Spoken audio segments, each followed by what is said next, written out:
नमस्कार दोस्तों, मैं हूं आपका अपना खालिद रहमान। वैश्विक महामारी कोरोना वायरस लगातार पैर पसार रहा है दोबारा।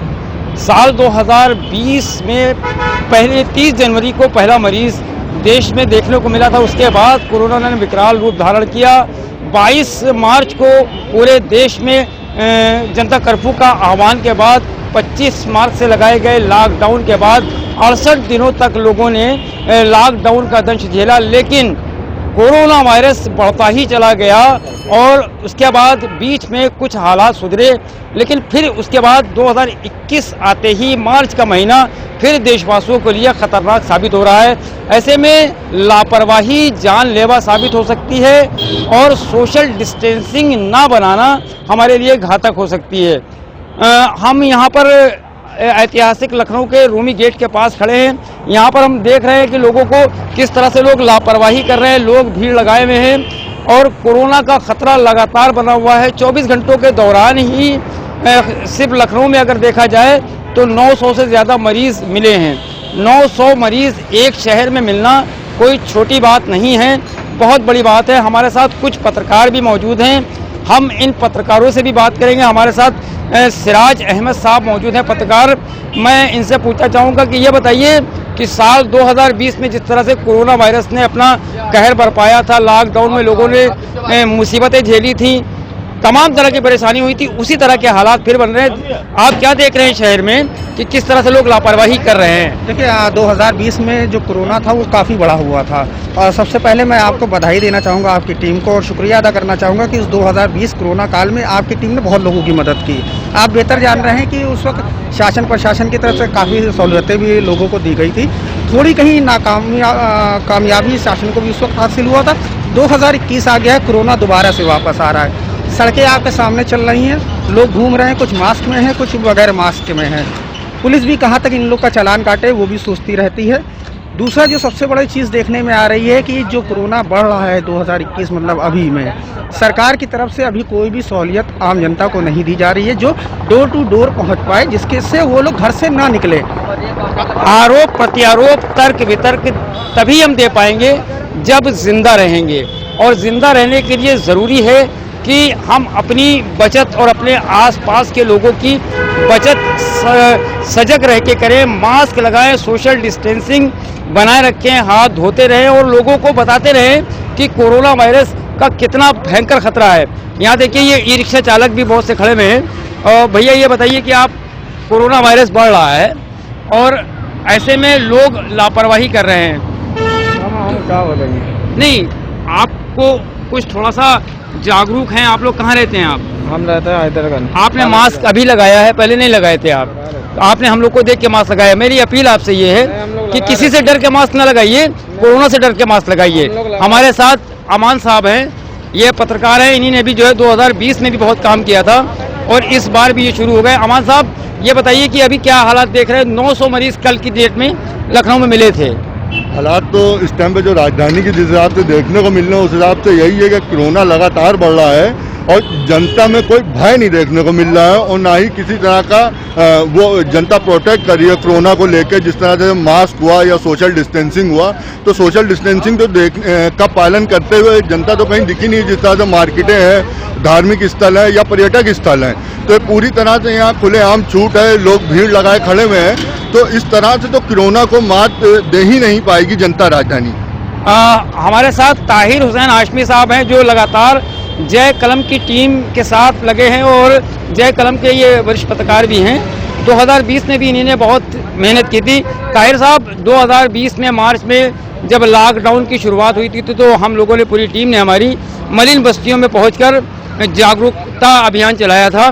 तो अभी क्या देख रहे हैं आप ताहिर साहब की उस वक्त जो हालात थे और इस वक्त जो हालात चल रहे हैं, तो उसमें क्या? उस वक्त भी जो हालात थे वो भी बहुत बेकाबू हो चुके थे और अभी तक के जो दूसरा चक्र चल रहा है ये कोरोना वायरस का, जबकि जो गाइडलाइंस हमारे पास आ रहे हैं, जो आंकड़े आ रहे हैं वो बहुत ही खतरनाक हो रहे हैं। और अभी जो सामने जो आ रहा है वो यही बात आ रही है कि जनता अभी भी जागरूक नहीं है। जैसे लापरवाही देखी जा रही है उससे खतरा बढ़ता ही जा रहा है। इसीलिए जो है तो कोरोना वायरस से जो संक्रमित हो रहे हैं पेशेंट, उनकी लगातार संख्या बढ़ रही है। और इसमें चाहिए गवर्नमेंट ने जिस तरीके से बैन लगा रखा है, जैसे स्कूलों को भी छुट्टी कर रखी है, पहले 3 तारीख तक किया था, उसको उन्होंने बढ़ा करके 11 तक कर दिया, ये बहुत ही अच्छा कदम है। और वैसे भी हमारी गवर्नमेंट जो है चाह रही है कि इसको कम करना चाह रही है, लेकिन इसके साथ जो है हमारी जनता को भी जागरूक होना पड़ेगा। नहीं, अभी लॉकडाउन से उभरे हुए जनता को ज़्यादा दिन नहीं हुए हैं। अभी लोगों की जो कारोबारी व्यवस्थाएं थी वो पटरी पर नहीं आ पाई हैं। तो हमारे साथ दाऊद भी खड़े हुए हैं, दाऊद भी पत्रकार हैं, ये भी लगातार जो हैं तो एक्टिव पत्रकारिता करते हैं और ये बहुत दूर दूर तक जाते हैं ग्रामीण क्षेत्रों में। दाऊद, ये बताओ कि अभी जो कोरोना वायरस का कहर फिर से बढ़ गया है, 900 मरीज लगभग कल ही मिले हैं, तो अभी आप जा रहे हो इधर उधर, देख रहे हो, क्या लोगों में जागरूकता कुछ दिख रही है? जी खालिद भाई, सबसे पहले तो मैं आपको बहुत बहुत बधाई देना चाहूँगा कि लगातार आप कोविड के मामलों पर जनता को जागरूक कर रहे हैं और लगातार आप मेहनत भी कर रहे हैं, लोगों में इसकी जो सतर्कता है वो भी आप पैदा कर रहे हैं। तो खालिद भाई, मैं आपको ये बताना चाहूँगा कि जिस तरह से मैं अपने काम करने के वक्त में इधर उधर निकल रहा हूँ, देख रहा हूँ, तो मेरे हिसाब से जो ऐसा मुझे लगता है कि कहीं ना कहीं पब्लिक जो हमारे लखनऊ की है वो बहुत ही लापरवाह टाइप की है कि लोगों में कोरोना का डर की अगर बात करें तो लगता है कहीं ना कहीं कि ये डर भी खत्म होता जा रहा है और लोग सिर्फ आजकल जो मास्क पहन रहे हैं तो बाइक चलाने के वक्त पहन रहे हैं कि पुलिस उनका चालान न कर सके। और रही बात कोरोना से बचने की, तो लोग उसका कहीं ना कहीं पालन भी नहीं करते नजर आ रहे हैं। आप देख सकते हैं कि जिस तरह से आजकल लोग एक साथ भीड़ इकट्ठा कर रहे हैं, शादी पार्टी और बहुत सारी चीजें हैं कि लोगों में जो डर है वो कहीं ना कहीं खत्म होता नजर आ रहा है। तो पब्लिक को जो मुझे लगता है एक्टिव होने की जरूरत है, सतर्क होने की जरूरत है, जो कहीं ना कहीं पब्लिक बिल्कुल लापरवाही करती नजर आ रही है। कोई भी लड़ाई जनता के बगैर नहीं लड़ी जा सकती है, ये सच है। जब हमारी सेना जो है तो बॉर्डर पर लड़ाई लड़ती है, उस वक्त भी हमारे देश के जो नागरिक हैं वो भी यहाँ से बाहर से उनका हौसला अफजाई करते हैं। और ये बहुत ज़रूरी है कि कोरोना वायरस से बचने के लिए हम लोगों को ही, यानी कि जनता को ही जागरूक होना पड़ेगा। रमज़ान का महीना आ रहा है, नवरात्र के दिन आ रहे हैं, तमाम तरह के त्यौहार आ रहे हैं, ऐसे में जो है तो ज़रूरी है कि आप सुरक्षित रहें। और हमारे साथ ये देखिए मौजूद है भाई साहब, क्या नाम है आपका? फैजुल हक साहब, ये बताइए कि कोरोना वायरस बढ़ रहा है, क्या संदेश देना चाहेंगे शहर की जनता को? आप किस तरह से जागरूक रहें? क्या लोग जो कह रहे हैं कि कोरोना कुछ है ही नहीं, कैसे लोगों को यकीन आए?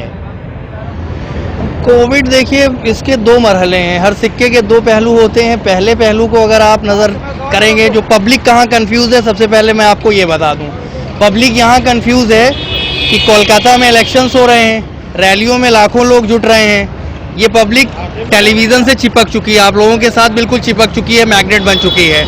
टेलीविज़न को पब्लिक छोड़ना नहीं चाहती है। पब्लिक जब देखती है कलकत्ता में 1.5-2 लाख रैलियों में भीड़, तो उसके दिमाग में ये आता है कि वो वहाँ कोरोना वहाँ क्यों नहीं पहुँचा है, जबकि हमारे यहाँ स्कूल और कॉलेजेस को बंद किया जा रहा है, हमारे यहाँ अस्पतालों को बंद किया जा रहा है। कलकत्ता में 1.5-2 लाख लोग एक साथ रैलियों में जुट रहे हैं, वहाँ कोविड का ना तो प्रचार प्रसार है और ना ही कोई कोविड अफेक्टेड है।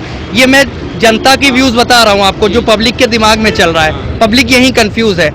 तो अब ये जो दोहरी नीति है सरकार की, सरकार खुद तय करे कि अगर कोरोना है, कोविड-19 अगर है पूरे भारत में, तो वो एक जैसा है, उसके 2 चेहरे नहीं हो सकते हैं, उसका चेहरा एक होगा। क्योंकि ये कोई एक भयंकर डिजीज़ है जो कहीं चीन से आती है और भारत में फैलती है, पूरी दुनिया इससे अफेक्टेड होती है। तो अगर ये भारत में है, ये पब्लिक का पॉइंट ऑफ व्यू है, मैं भी लोगों से मिलता हूँ, इंटरेक्ट करता हूँ, पब्लिक का ये पूछना है कि अगर कोविड हकीकत में है तो कलकत्ता में कोविड का दूसरा चेहरा क्यों है, या जहां जहां राज्य चुनाव हो रहे हैं वहां वहां कोविड एंट्री क्यों नहीं मारता है? क्या इलेक्शन कमीशन उसको रोके हुए है कि कोविड वहां नहीं जाएगा, या सरकारी कोई सेंसर लगा हुआ है कोविड है? ये पब्लिक पूछती है।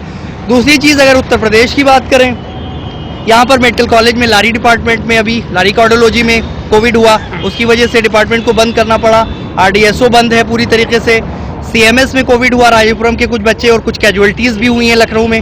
तो कोविड है या नहीं है ये मैटर नहीं है, पब्लिक जितना इसमें जिम्मेदार है, कहीं ना कहीं सरकार को भी क्लियर करना चाहिए। और कोविड की जो रूल्स और रेगुलेशन है, मिनिस्ट्री ऑफ हेल्थ की जो एडवाइजरी जारी होती है, वो अगर पूरे देश के लिए है, तो पॉलिटिकल जो इवेंट्स हो रहे हैं कहीं ना कहीं पब्लिक को जागरूक करने के लिए उसमें भीड़ जुटाने से इनको भी बचना चाहिए और पब्लिक को भी अवेयर होना चाहिए। सही बात कही इन्होंने, भाई साहब ने सही बात कही कि सरकार को भी सोचना चाहिए कि लोग क्यों कंफ्यूज हो रहे हैं, लोग क्यों अनदेखी कर रहे हैं कोरोना वायरस की, लोग क्यों कह रहे हैं कि पश्चिम बंगाल में, असम में जहां चुनाव हो रहे हैं वहां पर कोरोना नहीं है। ये बात सही है, तो सरकार को भी ईमानदारी के साथ देश की जनता की सुरक्षा के लिए सामने आना होगा। पूरे देश में कोविड के लिए एक नियम लागू करना पड़ेगा। जहां कोरोना के मामले कम हैं वहां कुछ थोड़ा सा हल्की सख्ती रहे, लेकिन जहां ज़्यादा हैं ऐसा नहीं है कि पश्चिम बंगाल में कहीं है ही नहीं, ऐसा चुनाव के वक्त तो ऐसे लग रहा है। तो हमारी सरकार से भी अपील है और जनता से भी अपील है कि कोरोना के खतरे को महसूस करते हुए उसके बचाव के लिए पूरी ईमानदारी से आप पूरे देश में गाइडलाइन को जारी करें और जनता उस गाइडलाइन का पालन करते हुए सुरक्षित खुद भी रहे और देशवासियों को भी सुरक्षित रखे। मैं लखनऊ से खालिद रहमान, जय कलम के लिए हम चलेंगे सच के साथ।